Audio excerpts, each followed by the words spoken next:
Assalamualaikum warahmatullahi wabarakatuh. Pemirsa, dimanapun saja Anda berada, selamat berjumpa kembali dengan channel Insan Dongeng.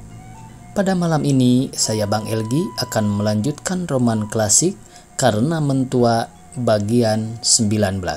Selamat mendengarkan.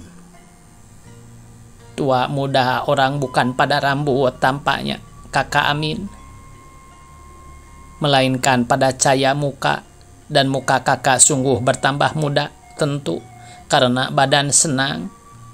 Setelah berkata demikian, Mak Guna agak gelisah sedikit, tak senang duduknya. Atau lebih elok cara awak jua, kata Mak Amin sambil tersenyum.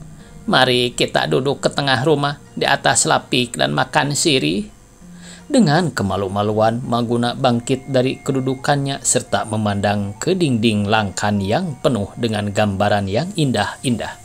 Ia melangkah ke dalam seperti dalam mimpi. Setelah tiba di ruang tengah, mulutnya pun ternganga, sebab pemandangan di situ lebih menarik hati lagi. Perkakas teratur dengan sempurna. Di tengah-tengah tersusun 4 buah kursi jati merah tua dan mengkilat-kilat warnanya. Berkeliling sudah meja marmer yang bundar telur. Tentang meja itu tergantung lampu gas 3 serangkai.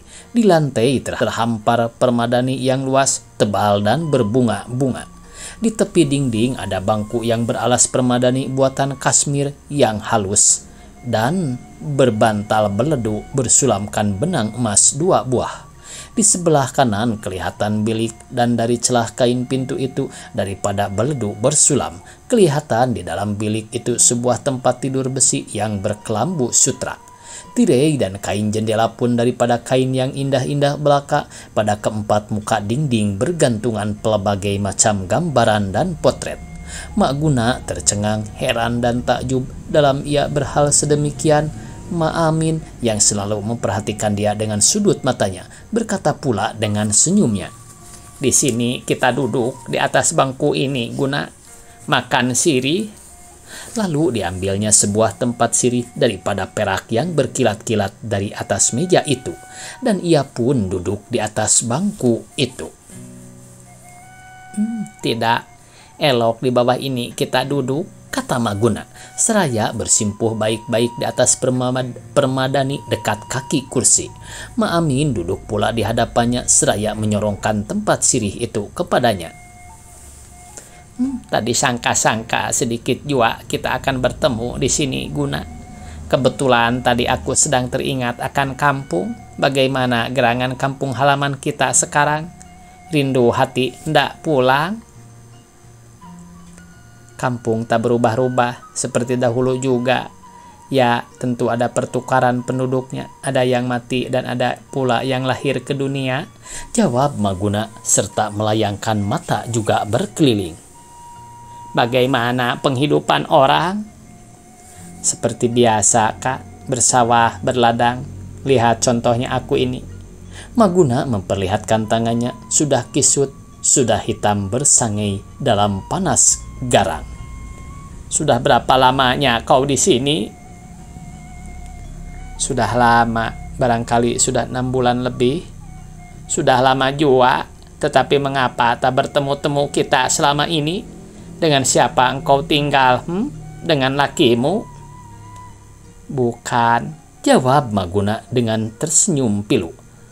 Lakiku sudah lama meninggal. Aku menurutkan menantu kemari. Oh, engkau tinggal dengan menantumu? Ada gerangan engkau beranak perempuan? Ada seorang saja, kata Mak Guna seraya mengeluh. Benar, sekarang baru aku ingat. Ada ya. Ada anakmu seorang perempuan, si nanti dahulu aku masih ingat namanya ya, si Ramalah, bukan? Benar, Kak. Jadi ia telah bersuami, kecil lagi ia kutinggalkan. Siapa lakinya? Maguna mengeluh pula sejurus antaranya. Ia pun berkata dengan perlahan-lahan, malu aku mengatakan. Apa sebabnya? Kata Mak Amin kepada Maguna. Sebab orang miskin tertumpang di biduk tiris aku di sini. Miskin atau kaya sama saja, Guna. Siapa gelarnya? Marah Adil. Ia berniaga kecil di kampung Jawa. Miskin namanya itu, saudagar, mujur untung. Engkau dan orang kita banyak yang berniaga di sini, bukan? Iya, Kak, kata Mak Guna kepada Mak Amin. Sudah kaya-kaya. Dan kakak pun kaya pula, sudah berumah elok. Apa kerja anak kakak? Siapa gerangan gelarnya? Malang, anakku tidak bergelar, kata Mak Amin dengan tiba-tiba berduka cita. Rupanya perubahan itu kelihatan oleh Maguna yang tajam penglihatan itu. Mengapa kakak katakan tiada bergelar? Tanyanya. Ia sudah berbini, bukan? Betul, Guna, sudah berbini, tetapi ia tiada bergelar. Ramli masa kecil, Ramli juga masa tua.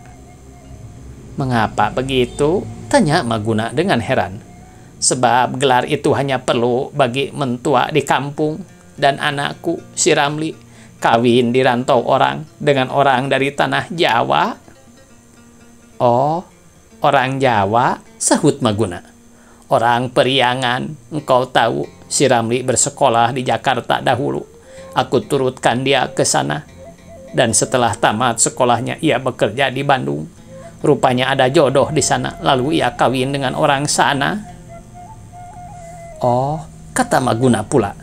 Akan tetapi baik orang sini, baik orang sana, bahkan mana jua pun sama saja pada pikiranku. Apalagi orang tanah Jawa dan Priangan, elok-elok kabarnya. Tentu menantu kakak itu elok, dan anak orang berpangkat dan berderajat tinggi. Guna, sama saja. Sudah kubawa, bercakap-cakap saja engkau, Guna. Neng, serunya seraya berpaling ke belakang. Ya, Mak, jawab dari dapur, dan seorang perempuan kelihatan berlari-lari setelah tiba di hadapan Mak Amin. Ia pun berkata dengan hormat, Apa, Mak? Dan Mak Amin berkata dengan keras, Ada tamu, bikin kopi manis, lekas. Iya, Mak, kata perempuan seraya berlari balik ke dapur pula, diturutkan oleh Maguna dengan matanya. Itu menantu kakak? Tanyanya. Bukan, jawab Mak Amin dengan senyumnya. Itu Babu. Oh, Babu, kata Maguna dengan kemalu-maluan. Maaf. Dan dalam hatinya, berbabu, senang benar hidupnya. Ia memandang ke dinding, ke potret yang bergantung dalam bingkainya yang bercat air emas. Sekarang, kemana menantu kakak itu?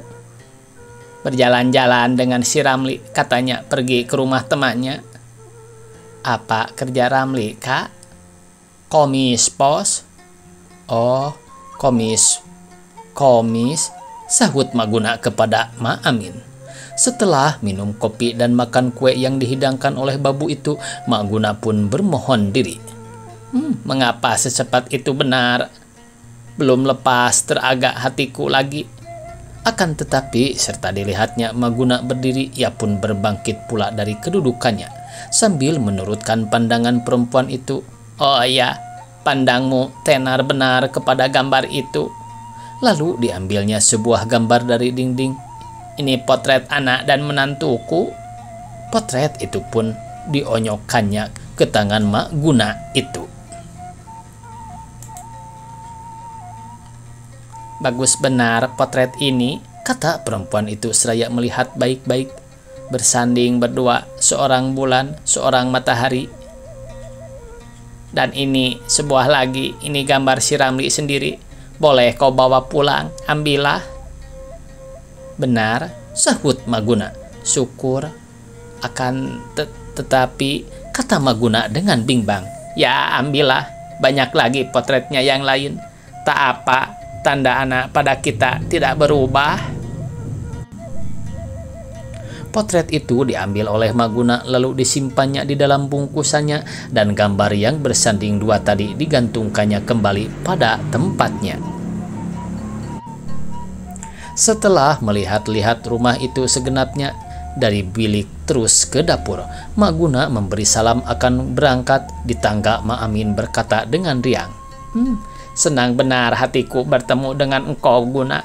Pulang ke kampung aku rasanya kerap kali datang kemari. Nanti besok aku datang ke rumah engkau di Tangsi, bukan? Sampaikan salamku kepada anak kita, kepada Ramalah dan suaminya.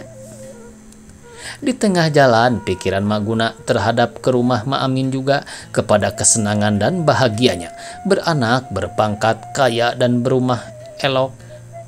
Wahai aku ini tinggal di ujung-ujung lantai rumah orang, katanya dengan iri hati.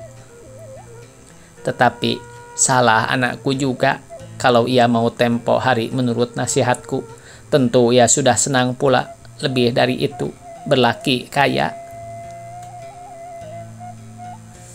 Ia berjalan juga. Orang berpangkat pun ada pula kesenangannya, makan minumnya, rumah tangganya beraturan. Dan sungguh elok bini Ramli itu, tetapi elok lagi Ramli sendiri. Ya potretnya. Ia meraba-raba bungkusannya, tetapi potret itu tak jadi dilihatnya. Ia malu rupanya sebab di tengah jalan, di rumah saja katanya, dan boleh kuperlihatkan kepada Ramalah kelak. Dengan pikiran demikian, ia pun tiba di halaman rumah anaknya, lalu disongsong oleh Ramalah sampai ke bendul. Hei, dari mana ibu? Katanya dengan riang. Ketika itu Ramalah sudah mandi dan berdandan dengan sepatutnya. Lama benar ibu maka pulang. Kemana ibu singgah dahulu? Dengan cepat Maguna menoleh kepada anaknya ketika melihat rupa Ramalah yang bulat penuh laksana bulan purnama raya itu. Segar dan sehat besar hatinya, akan tetapi demi tampak olehnya rumah tempat kediamannya yang buruk itu, muramlah mukanya. Sesungguhnya rumah itu tidak buruk benar, sederhana, akan tetap sebab ia telah melihat rumah batu yang elok. Rumahnya itu pun jadi sangat buruk pada perasaannya, apalagi pandangnya disertai oleh perasaan congkak gaduk. Sekonyong-konyong hatinya terhadap Marah Adil pun berubah pula. Aku singgah ke rumah orang tadi, katanya. Aku bersua dengan kenalan lama orang awak juga. Siapa ibu? Tanya Ramalah seraya mengambil pembawaan ibunya. Dengan siapa ibu bertemu? Dengan kakak Amin. Malah barangkali engkau tak kenal kepadanya, sebab ia sudah lama dirantau orang, menurutkan anaknya ke tanah Jawa dahulu. Dengan segera Maguna menceritakan pemandangannya di dalam rumah komis itu. Heran tiba-tiba tabiatnya yang lama timbul kembali dengan senyata-nyatanya. Tentu saja Ramalah tercengang, bahkan terkejut melihat perubahan itu. Dan lagi, katanya, dalam bungkusan itu ada potret sebuah. Bukalah malah, buka untuk kamu. Bagus benar anak kakak Amin itu, Ramli namanya. Ia memandang kepada anaknya dengan sudut mata. Nah, bukanlah bagus. Mukanya bersih, matanya tajam dan bersinar-sinar, rambutnya bersibak di tengah, dan berbaju jas putih berdasi. Gagah dan tampan betul. Sekalian cerita itu didengarkan Ramalah dengan tenang dan potret itu diperhatikannya. Oh, katanya sejurus kemudian, seraya mengembalikan potret itu ke tangan ibunya. Rupanya ada juga orang kita yang berpangkat tinggi di sini. Memang malah tinggi benar pangkat anak kakak Amin itu. Apa katanya tadi? Kumis. Rumahnya bagus, perkakasnya indah-indah, ya. Dan ia pun memandang berkeliling keloteng rumah anaknya seraya mengernyitkan alis mata dan menjungkatkan bibirnya seakan-akan mencemoohkan. Iya, dapurnya dan kamar mandinya jauh lebih bagus daripada rumah ini. Untung orang tak boleh disamakan dengan untung awak ibu, ujar Ramalah dengan suram. Boleh jadi lahirnya bagus dan elok nasib orang berpangkat itu, tapi batinnya siapa tahu. Bersambung. Billahi taufiq wal hidayah. Wassalamualaikum warahmatullahi wabarakatuh.